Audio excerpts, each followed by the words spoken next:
ஆறாம் எண்காரர்களுக்கு கலப்பு திருமணம் உண்டு. இவங்க எதிர்பார்க்கக்கூடிய கடன் உதவிகள் கிடைக்கும். சரிங்களா? பெரிய அளவுக்கு கடன் உதவிகள் கிடைச்சு லைஃப் நல்ல டெவலப் பண்ணிக்கிட்டு போயிருவாங்க. அரசு வேலை அதில வேலை பார்க்குறவங்களுக்கு ப்ரமோஷன் கிடைக்கும்.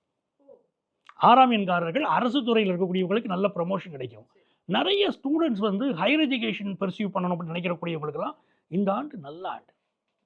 ஹையர் எஜுகேஷன்ல பெரிய அளவுக்கு அவங்க சாதிக்க போறாங்க. 6ஆம் எண்காரர்கள். அப்போ நல்ல ஆண்டாக இந்த ஆண்டு அவங்களுக்கு அமைஞ்சிருக்கு. இதில என்னன்னு கேட்டீங்கன்னா, ராகு பகவானுடைய அனுக்கிரகம் எப்படி இருக்கு? கேது பகவானுடைய அனுக்கிரகம் எப்படி இருக்குன்னு பார்க்கும்போது, பெண்கள் 6ஆம் எண்ணை சேர்ந்த பெண்களுக்கு இந்த ஆண்டு கொஞ்சம் அவங்களுக்கு ஹார்மோன் சம்மந்தப்பட்ட பிரச்சனைகள் இருக்கும். உடல் நலத்தில இருக்கும்.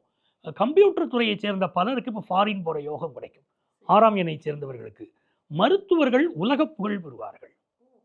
6ஆம் எண்ணை சேர்ந்த நடிகைகள் இப்போ பார்த்தீங்கன்னா நெறைய டைவர்ஸ் விஷயம் வந்துகிட்டு இருக்கு பாருங்க. இந்த ஆண்டு நெறைய பெருகும்.